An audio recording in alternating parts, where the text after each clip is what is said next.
Entire world, संपूर्ण मनुष्य जाति को क्या लगता है इस समस्त संसार का रिमोट कंट्रोल मनुष्य के हाथों में है।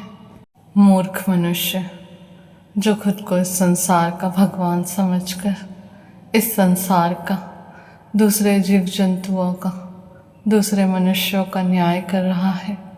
परमात्मा की बनाई इस सृष्टि को अपने अहंकार, क्रोध, बदले की भावना, ईर्ष्या, लोभ, मोह, लालच में आकर अपनी वासना को तृप्त करने के लिए, अपने शक्ति का प्रदर्शन करने के लिए जो अब तक इस संसार को उजाड़ता आया है, दूसरों से उसका जीवन, उसका बसा बसाया घर जो आज तक छीनता आया है, तो अब इन सारे कर्मों का हिसाब देने का वक्त आ गया है।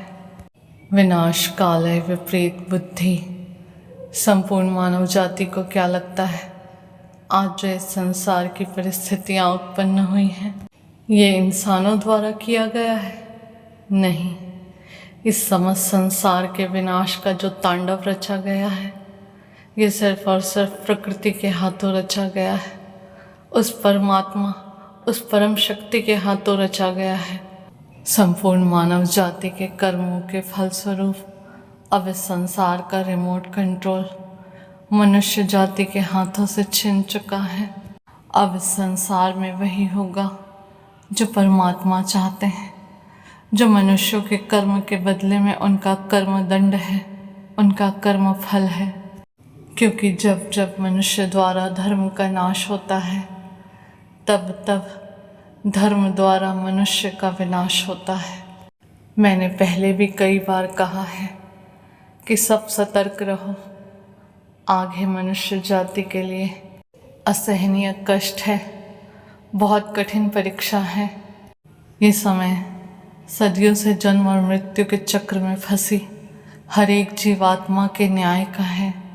उन सब के द्वारा किए गए कर्म और उन कर्मों के फल का है।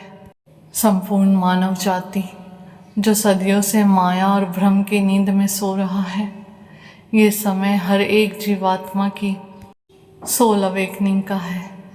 परमात्मा हर एक आत्मा को जगाने वाले हैं। विनाश कालय विपरीत बुद्धि। जब मनुष्य के अपने कर्म फल को भोगने का समय होता है, तब सबसे पहले मनुष्य की बुद्धि भ्रष्ट होती है और उसे विपरीत दिशा में ले जाती है, जहाँ मनुष्य के कर्म के फलस्वरूप उसके सही गलत, धर्म अधर्म के बीच के अंतर और सोचने समझने की शक्ति खत्म हो जाती है और ये संपूर्ण संसार अपने कर्मों के फलस्वरूप उसी मार्ग पर आगे बढ़ रहा है, जहाँ संपूर्ण मानव जाति के द्वारा किए गए कर्मों का फल उसका इंतज़ार कर रहा है। अब यहाँ से संपूर्ण मानव जाति के भ्रम और निद्रा से जागने का समय और खेल शुरू होता है। आगे इस संसार में बहुत तबाही है, हाहाकार है, त्राहिमाम है, क्योंकि अब मनुष्य जाति का अहंकार टूट रहा है और जब अहंकार टूटता है तो बार बार मनुष्य को मृत्यु तुल्य कष्ट से गुजरना पड़ता है।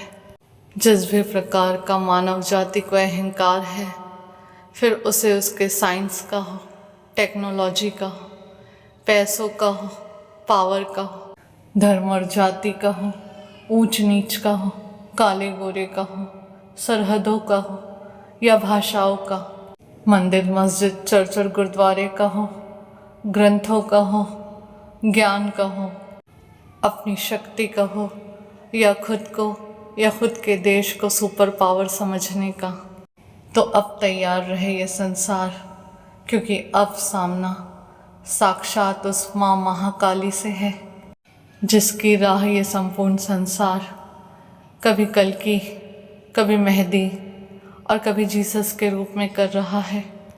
आगे इस समस्त संसार को अपना प्रारब्ध भोगना है। जिसने जिस भी रूप में जिसको जिस भी तरह का कष्ट दिया है, फिर वो मनुष्यों को हो, जीव जंतुओं को हो, माँ गाया को हो या माँ प्रकृति को, माँ काली सबको सूद समेत वापस लौटा रही हैं। सब अपना अपना कर्मा रिसीव करने के लिए रेडी रहो। मैंने पहले भी कई बार चेतावनी दी है, वार्न किया है कि आगे तूफान है। परमात्मा की बनाई सुंदर सृष्टि को जिस भी रूप में जिस भी मनुष्य ने हानि पहुंचाई है, अब उसे अपने कर्म फल स्वरूप उसे भोगना होगा। अभी जिस मार्ग पे मनुष्य धीरे धीरे आगे बढ़ रहा है, तो आगे चीज़ें स्पीड अप हो रही हैं। चारों दिशाओं से कलह कलेश, युद्ध, गृह युद्ध, विश्व युद्ध की तैयारियां, बीमारियां, महंगाई, भुखमरी, प्रकृति का विनाशकारी तांडव, जल का प्रलय, भूकंप, ज्वालामुखी, मौसमों की मार, पहाड़ों का कटाव, सुनामी, चक्रवात, साइक्लोन, सब कुछ मनुष्य जाति के मार्ग में उसकी प्रतीक्षा कर रहा है। आगे ये संपूर्ण संसार का अहंकार चूर हो रहा है। ये संपूर्ण संसार शून्य पर आ रहा है। एक न एक दिन पापियों के कर्म का घड़ा भरता भी है और फूटता भी है। जिसके जैसे कर्म हैं उसको वैसा फल है। जो अच्छा है उसके लिए वरदान है और जो बुरा है उसके लिए महाविनाश है। मैंने पहले भी कहा है कि हर मनुष्य अब अपने सत्य को जीने वाला है। सबके चेहरों से उसका नकाब उतरने वाला है। जिसके अंदर जितना विष है, हर मनुष्य के अंदर भरा विष बाहर आ रहा है। मनुष्य को लगता है कि वो बड़े से बड़े पाप को करके बच जाएगा, उसके पाप कर्मों को कोई नहीं देख रहा। बट मनुष्य सिर्फ बीज बोने से लेकर फसल के पकने तक ही उसके पास समय शेष है, क्योंकि जब फसल पक जाती है तो मनुष्य को हर हाल में काटना पड़ता है। क्योंकि अगर कर्म हुआ है तो उस कर्म के साथ उसका फल बंधा हुआ है, तय है। परमात्मा ने मनुष्य को जन्म के साथ उसकी स्वतंत्रता दी। स्वतंत्रता उसके अपने कर्मों की, अपने शब्दों की, अपने विचारों की, अपनी भावनाओं की।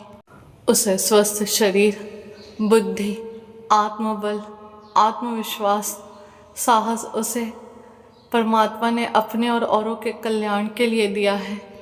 बट मनुष्यों ने उन सब का दुरुपयोग किया, दूसरों को कष्ट देने के लिए, दूसरों को कुचलने के लिए, उनका जीवन छीन लेने के लिए।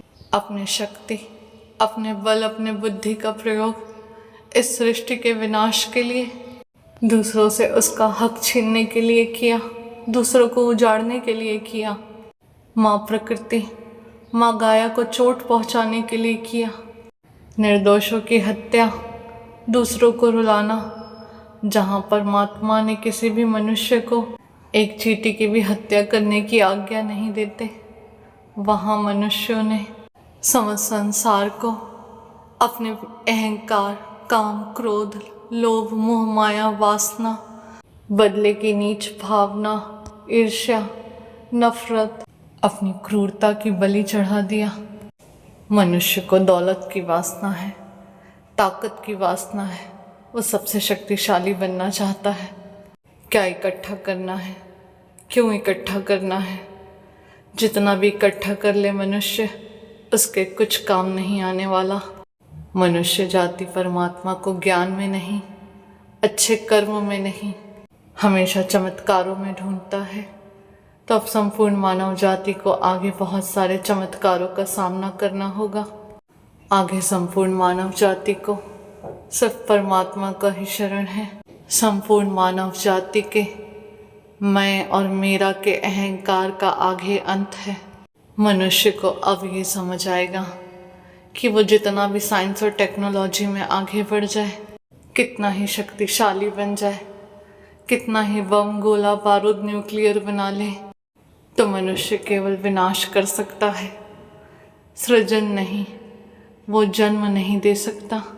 परमात्मा ने इस सुंदर सृष्टि की रचना मनुष्य जाति की भलाई के लिए की, मनुष्यों के सुखों के लिए की, लेकिन मनुष्य जाति ही खुद के और इस संसार के विनाश का कारण बन रहा है। जिंदा रहने के लिए पानी, हवा, खाने पीने की चीज़ें सबको जहर में बदल रहा है।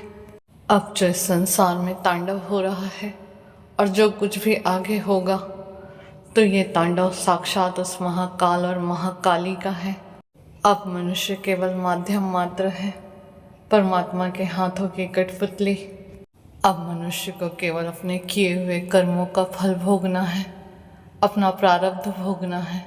आगे ये संपूर्ण संसार में सब कुछ शून्य पर आ रहा है और इस संसार में अब जो भी हो रहा है और आगे जो कुछ भी होगा, वो सब कुछ अकारण नहीं है।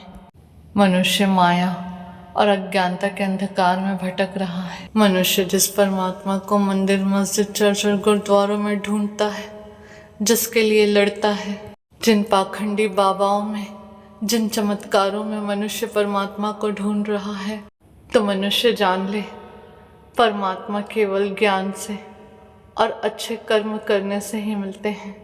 तो केवल ज्ञान को चुनो और आगे माँ काली, माँ दुर्गा का उदय है, सब तैयार रहो।